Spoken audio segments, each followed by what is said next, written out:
Hello दोस्तों, genius classes में आप सभी को स्वागत है। I am Jaswal.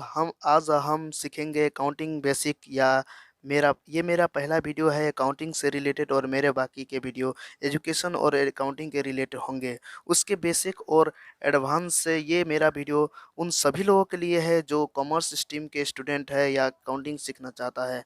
उन अननोन कॉमर्स के भी है और अकाउंटिंग सीखना चाहता है। मैं कोशिश करूँगा ईज़ीएस्ट वे में उन सभी लोगों को अकाउंटिंग बेसिक के लेके एडवांस समझ में आए। तो आइए शुरू करते हैं अकाउंटिंग डिफिनीशन के साथ। डिफिनीशन के साथ।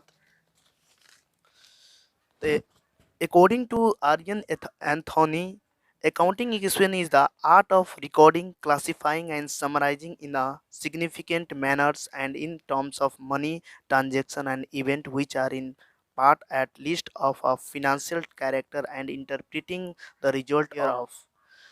तो ये कहना क्या चाहता है लेंगे और बुझेंगे कैसे ये क्या कहना चाह रहा है। तो फर्स्टली यहाँ पर बोला जा रहा है accounting is the art of recording, classifying and summarizing in a significant manner and in terms of money, transaction and event which are in part at least of a financial character and interpreting the result thereof। मतलब हम इसको part करेंगे और उसके बारे में समझेंगे। Firstly यहाँ पर बोल रहा है counting is the art. Art एक मतलब होता है कला। मान लीजिए आपका ये हो गया फैमिली में कोई भी, जैसे कि हो गया आपका घर में आपका पप्पा हो गया, ठीक है। पप्पा जो हो गया आपको कुछ लाने के लिए दिया, ठीक है। ये बाज़ार में जा सकते हैं, आप शॉप में जा सकते हैं, कहीं भी जा सकते हैं। मानो आप कहीं गए, शॉप में गए, ठीक है। शॉप में गए और आपका पापा ने आपको दिया कुछ लाने के लिए। ये ये हो गया आपको, ये आप है 1 kg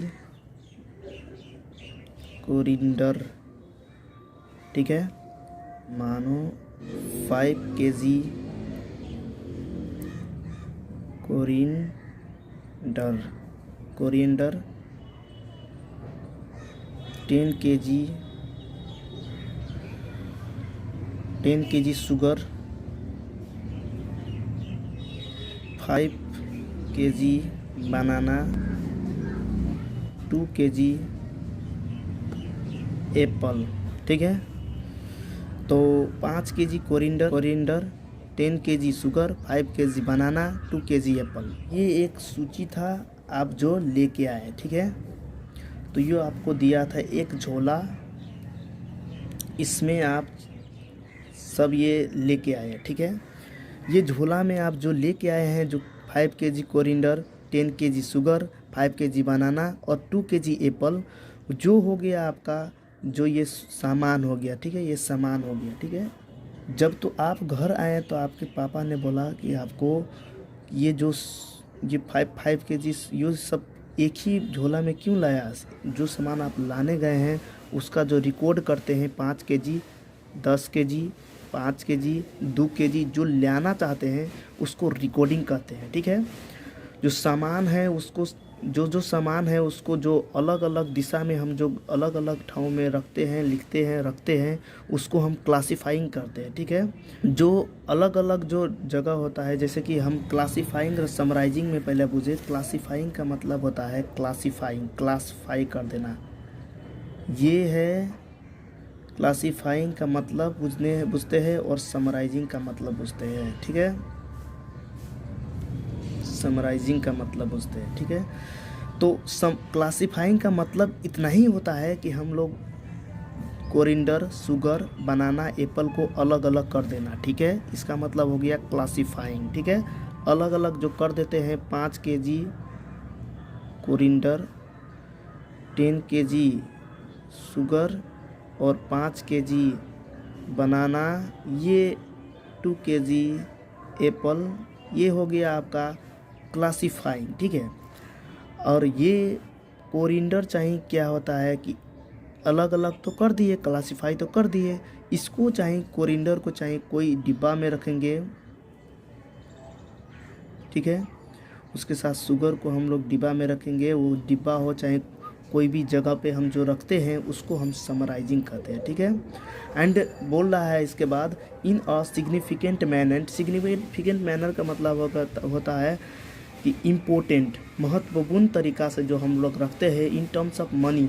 और जो ये हम लोग सामान जो कीनते हैं वो सब कहाँ से आता है, वो सब पैसा दे के ही आता है, इसीलिए इसमें टर्म्स ऑफ मनी आया है। ट्रांजेक्शन होता है वो पैसा के रिलेटेड होता है, इसलिए इसको हम लोग कहते हैं money transaction and event which are in part at least of financial character and interpreting the result of thereof. इसका मतलब हो गया कि हम लोग कोई भी सामान जो किनेंगे वो पैसा से रिलेटेड होगा। हम बिना पैसे के रिलेटेड कोई भी सामान नहीं किन सकते हैं, इसीलिए हम लोग यहाँ पर कह रहा है financial character and interpreting the result thereof, ठीक है। और इसका मतलब आप बुझ जाइए, अकाउंट का मतलब ही होता है कि कोई भी सामान जो हम किनते हैं उसको जो रिकॉर्ड करेंगे उसको हम क्या बोलेंगे, अकाउंटिंग बोलेंगे या फिर अकाउंट बोलेंगे। चलिए तो हम आपको दिखाते हैं अकाउंट का टाइप दिखाते हैं और उसके रिलेटेड जो हो क्या क्या होता है वो सब हम लोग पढ़ेंगे इस वीडियो में। तो देखिए पहला वीडियो में क्रेडिट क्या होता है, तो रूल्स बुझिए आप, या role of debit and credit. Classification of account base rule modern approach के अनुसार पूछते हैं, और उसके बाद accounting equation base rule American approach के बारे में पूछते हैं। अकाउंट का मतलब क्या होता है। अकाउंट दो प्रकार के होते हैं, एक पर्सनल अकाउंट होते हैं, एक इम्पर्सनल अकाउंट होते हैं। पर्सनल अकाउंट का मतलब पूछते हैं और इम्पर्सनल अकाउंट का मतलब पूछते हैं, ठीक है। और ट्रांजेक्शन जो होता है डेबिट होता है या फिर क्रेडिट होता है। देखिए डेबिट का मतलब क्या होता है, जो हम ऑल रिसीवर को हम डेबिट करते हैं।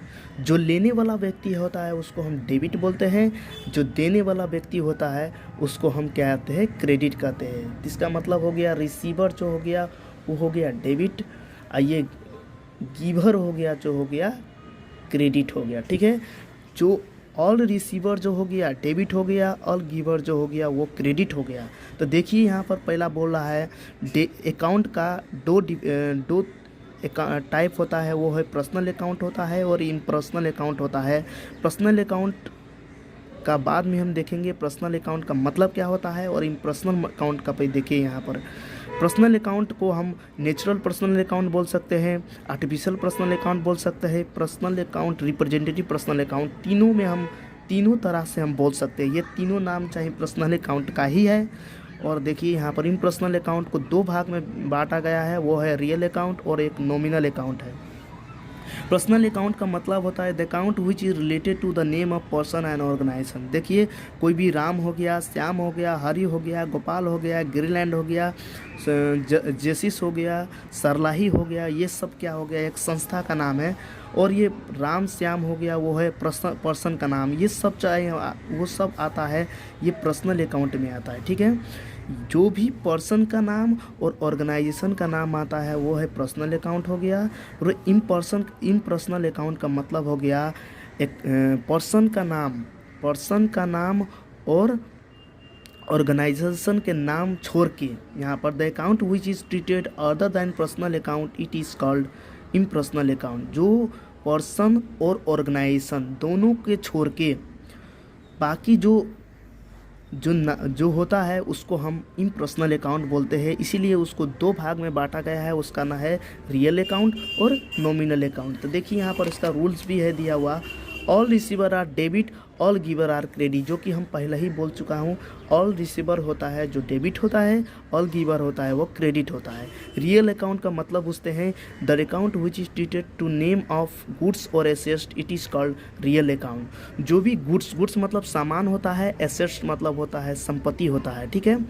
यहाँ बोल रहा है the account which is related to the name of goods और assets it is called real account. जो भी हम सामान किनते हैं वो सामान का नाम वा फिर जो संपत्ति होता है, लैंड हो गया, बिल्डिंग हो गया, जो भी हो गया, उसको हम बोलते हैं रियल अकाउंट बोलते हैं। तो इसका हम रियल अकाउंट का कुछ जर्नल एंट्री बनाते टाइम कुछ क्या ध्यान रखना है, क्या पूछना है, तो ये देख लेते हैं। व्हाट कम्स इन डेबिट, जो आता है वो डेबिट होता है। जो भी कुछ आता है, जैसे कि हम सामान किने, ठीक है, मानो हम एप्पल किने, तो एप्पल आ रहा है और पैसा क्या आ रहा है, जा रहा है, तो क्या हो गया, एप्पल हो गया जो डेबिट हो गया, और वो पैसा जा रहा है वो हो गया क्रेडिट हो गया, ठीक है। जैसे नॉमिनल अकाउंट का मतलब होता है the account which is related to expenses, loss and revenue profit, it is called nominal account. All expenses and loss are debit, जितना भी एक्सपेंसेस जो खर्च होता है वह फिर लॉस घटा होता है उसको हम डेबिट बोलते हैं। All revenue and profit are credit, जितना हमको पैसा कमाते हैं वह फिर प्रॉफिट होता है उसको हम क्या बोलते हैं, क्रेडिट बोलते हैं। तो आप जर्नल बनाते टाइम ये भी चीज़ याद रखिएगा। तो चलिए, तो आप ये तो बुझ गए जाता है अकाउंटिंग इक्वेशन बेस रूल, उसको हम अकाउंटिंग इक्वेशन बेस रूल भी बोलते हैं। On the basis of asset, assets के आधार में हम एसेट्स जब इंक्रीज होगा उसको हम डेबिट बोलेंगे, ठीक है। डेबिट इन एसेट्स डिक्रीज होगा उसको हम क्रेडिट बोलेंगे, ठीक है। ऑन द बेसिस ऑफ लेबिलिटीज़, लेबिलिटीज़ के आधार में यदि लेबिलिटीज़ यदि इंक्रीज हो रहा है उसका मतलब हो गया क्रेडिट, और लेबिलिटीज़ यदि डिक्रीज हो रहा है उसका हो गया डेबिट हो गया, ठीक है। On the basis of capital, फिर से बोल रहा हूँ, लेबिलिटीज़ इंक्रीज होता है उसको हम क्रेडिट बोलते हैं, लेबिलिटीज़ डिक्रीज होता है उसको डेबिट बोलते हैं। लेबिलिटीज़ डिक्रीज होता है उसको हम डेबिट बोलते हैं, लेबिलिटीज़ इंक्रीज होता है क्रेडिट बोलते हैं। On the basis of capital, capital यदि इंक्रीज होता है उसको जो बढ़ता है कैपिटल उसको हम क्रेडिट बोलेंगे, और कैपिटल यदि डिक्रीज होता है घटता है तो उसको हम डेबिट बोलेंगे, उसको हम डीआर बोलेंगे। On the basis of income, income यदि बढ़ रहा है, इनकम जो होता है हम कोई चीज़ से भी इनकम हो सकता है, लैंड एंड बिल्डिंग, कोई चीज़ जो इनकम होता है, इनकम यदि इंक्रीज होता है उसको हम क्रेडिट बोलेंगे, यदि इनकम डिक्रीज होगा उसको हम डेबिट बोलेंगे। On the basis of expenses, यदि एक्सपेंसेस हो रहा है, एक्सपेंसेस खर्च हो रहा है, तो यदि एक्सपेंसेस खर्च हो रहा है तो उसमें यदि इंक्रीज एक्सपेंसेस खर्च बेसी हो रहा है उसको हम बोलेंगे क्या, डेबिट बोलेंगे। यदि खर्च कम हो रहा है उसको हम क्रेडिट बोलेंगे। तो इस वीडियो में बस इतना ही है, और आगे के वीडियो में हम इसके रिलेटेड कुछ प्रॉब्लम लाएंगे और आपको पूरी तरह क्लियर कर देंगे कि वास्तव में जर्नल एंट्री क्या होता है, और जर्नल के रिलेटेड अगला वीडियो आप देखिएगा। तो चलते हैं।